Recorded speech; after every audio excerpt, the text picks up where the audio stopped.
আমার কলিজার বন্ধুগণ আসসালামু আলাইকুম। কেমন আছেন সবাই? আশা করি সকলেই ভালো আছেন। এই প্রথম ইনফিনিক্স কাঁপাতে যাচ্ছে বিশ্ব, কারণ ইনফিনিক্স লঞ্চ করতে যাচ্ছে খুবই দুর্দান্ত মানের লুক ও স্পেসিফিকেশন দিয়ে আরও আধুনিক মানের 5G স্মার্টফোন। আর ফোনটি হবে ইনফিনিক্সের আগের ফোনগুলোর তুলনায় অনেকটাই অতুলনীয়। ফোনটি হবে রিয়েলমি ও শাওমি এর নোট সিরিজের ফোনগুলোর সমমান, কিন্তু ইনফিনিক্সের ব্র্যান্ড ভ্যালু ততটা না থাকলেও কমও নয়। এই প্রথম ইনফিনিক্স নিয়ে আসতে যাচ্ছে ইনফিনিক্স জিরো 5G। এরই মধ্যে ইনফিনিক্স জিরো ফোনটির কনফার্ম কিছু স্পেসিফিকেশন লিলিক্স থেকে জানা যাচ্ছে আগামী 8ই ফেব্রুয়ারি ইন্ডিয়ান মার্কেটে লঞ্চ হতে পারে ইনফিনিক্স জিরো 5G। আর এখনও যারা আমাদের চ্যানেলটি সাবস্ক্রাইব করেনি তারা আমাদের চ্যানেলটি সাবস্ক্রাইব করে পাশে থাকা বেল বাটনটি প্রেস করে যাবেন আশা করি। বন্ধুরা, আপনাদের একটি সাবস্ক্রাইব আমারও আমার চ্যানেলের জন্য অত্যন্ত গুরুত্বপূর্ণ। তো চলুন তাহলে আজকের ভিডিওটি শুরু করা যাক। অ্যাট ফার্স্ট আলোচনা করব এই ফোনটির লুক ও ডিজাইন নিয়ে বিস্তারিত আলোচনা করব। ফোনটির বডি ফ্রেম হবে প্লাস্টিকের বডি ফ্রেম এবং ব্যাক সাইডে থাকতে যাচ্ছে গ্লাসের প্রোটেকশন। ফোনটির ফ্রন্ট সাইডে থাকতে যাচ্ছে গ্লাসের প্রোটেকশন। ফোনটি পাওয়া যাবে দুর্দান্ত মানের চমৎকার দুইটি কালার ভেরিয়েন্টে এবং ফোনটির ওয়েট হতে পারে 193 গ্রাম। এছাড়াও ফোনটির নিচের দিকে থাকতে যাচ্ছে ইউএসবি টাইপ সি পোর্ট এবং পাশেই থাকছে লাউড স্পিকার। তবে এখানে দুইটি স্পিকার থাকার সম্ভাবনা রয়েছে। যদি এখানে রিয়েলমি ও শাওমির মতো দুইটি স্পিকার দিয়ে নিয়ে না আসে তবে অনেকটাই পিছিয়ে পড়বে ইনফিনিক্স।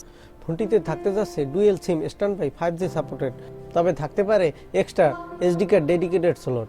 তো ফোনটি লুক ও বিল্ড কোয়ালিটির দিক থেকে আমার কাছে বেশ চমৎকারই লেগেছে। বন্ধুরা, একটি ফোনের কয়েকটি হাইলাইটেড অপশন থাকে, এর মধ্যে একটি হলো ডিসপ্লে। এই ফোনটিতে ডিসপ্লে হিসেবে ব্যবহার করা হয়েছে 6.67 ইঞ্চি মাপের ফুল এইচডি প্লাস রেজুলেশনের অ্যামোলেড প্যানেল। তবে এখানে ধারণা করা হচ্ছে ইনফিনিক্স তাদের আকর্ষণ দিয়ে নিয়ে আসতে যাচ্ছে সুপার অ্যামোলেড প্যানেল। তবে এখানে থাকতে যাচ্ছে 120 হার্জের রিফ্রেশ রেট, যার পিক ব্রাইটনেস হবে 700 নিটস, যার ফলে এই ফোনটির ডিসপ্লেটি আমাদের চোখে দেখতে যেমন প্রিমিয়াম দেখাবে তেমনি সানলাইটে এর গুড পারফরমেন্স পাওয়া যাবে। ফোনটির ডিসপ্লে রেজুলেশন হবে 1080x2400 পিক্সেল এবং পিক্সেল ডেনসিটি হবে 395 পিপিআই। থাকতে যাচ্ছে মাল্টিটাস্ক ফিচার, যার ফলে একই সাথে অনেকগুলো অ্যাপস ইউজ করতে পারবে। লিলিক্স থেকে জানা যাচ্ছে প্রোটেকশনের জন্য থাকতে যাচ্ছে গরিলা গ্লাস 5 এর প্রোটেকশন। ফোনটিতে থাকতে যাচ্ছে dual SIM standby 5G supported, তবে এখানে অটো স্পিড থাকছে 4G এবং 5G এবং 5G সাপোর্ট থাকছে এসএ এবং এনএসএ। এই ফোনটির ব্যাক সাইডে থাকতে যাচ্ছে ট্রিপল ক্যামেরা সেটআপ, থাকতে যাচ্ছে 48 মেগাপিক্সেল একটি প্রাইমারি ক্যামেরা। তবে লিলিক্স থেকে জানা যাচ্ছে 8 মেগাপিক্সেলের একটি আলট্রা ও 8 মেগাপিক্সেলের টেলিফটো লেন্স এবং 16 মেগাপিক্সেলের একটি সেলফি ক্যামেরা দিয়ে নিয়ে আসতে যাচ্ছে ইনফিনিক্স। তবে থাকছে না কোনো ম্যাক্রো ও ডেপথ সেন্সর। এই সেন্সর দুটি না থাকার ফলে এই ক্যামেরা কোয়ালিটি অত্যন্ত চমৎকারই হবে বলে আশা করা যাচ্ছে, যেহেতু টেলিফটো ও আলট্রা ওয়াইড অ্যাঙ্গেল লেন্স অত্যন্ত চমৎকার। ফোনটির ব্যাক সাইডের ক্যামেরা থেকে 4K রেজুলেশনের 30 fps এর 1080 পিক্সেলের ভিডিও রেকর্ড করার সাপোর্ট পেয়ে যাবেন। এছাড়া এই ফোনটির ব্যাক সাইডের ক্যামেরা থেকে দুর্দান্ত মানের ইমেজ ও ভিডিও ক্যাপচার করতে পারবেন। এছাড়াও থাকতে যাচ্ছে সুপার স্কোপ নাইট মোড, পেয়ে যাবেন super slow motion video record করার সাপোর্ট, পেয়ে যাবেন সুপার ম্যাক্রো শট মোড। অর্থাৎ একটি ফোনের যে সকল ফিচার থাকা প্রয়োজন তার প্রায় থাকছে এই ফোনটিতে। এই ফোনটির সবচেয়ে চমৎকার এবং আকর্ষণীয় ফিচার হলো এই ফোনটির চিপসেট। এই ফোনটিতে ব্যবহার করা হয়েছে দুর্দান্ত মানের অক্টোকর 6 ন্যানোমিটার আর্কিটেক্টের একটি চিপসেট, যেটি হতে যাচ্ছে অক্টোকর 2.1 গিগাহার্টজের একটি চিপসেট।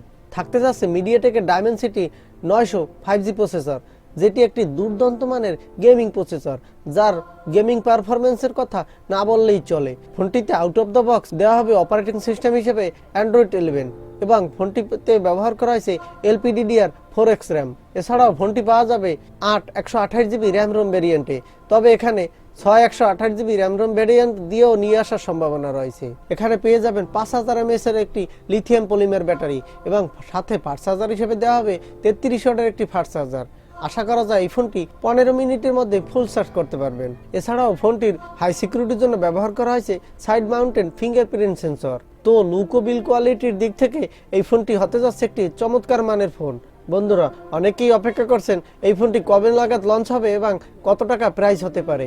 এই ফোনটি আগামী 8ই ফেব্রুয়ারি ইন্ডিয়ান মার্কেটে লঞ্চ হতে পারে এবং এই ফোনটির এক্সপেক্টেড প্রাইস 16 থেকে 17,000 রুপি এর আশেপাশে হতে পারে ইন্ডিয়ান মার্কেটে, যেটি বাংলাদেশের মার্কেটে অফিসিয়ালি আসলে পাওয়া যাবে 20,000 টাকার নিচের দিকে।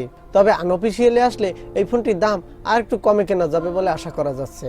বন্ধুরা, এই ছিল আজকের ভিডিও। আজকের মতো আল্লাহ হাফেজ।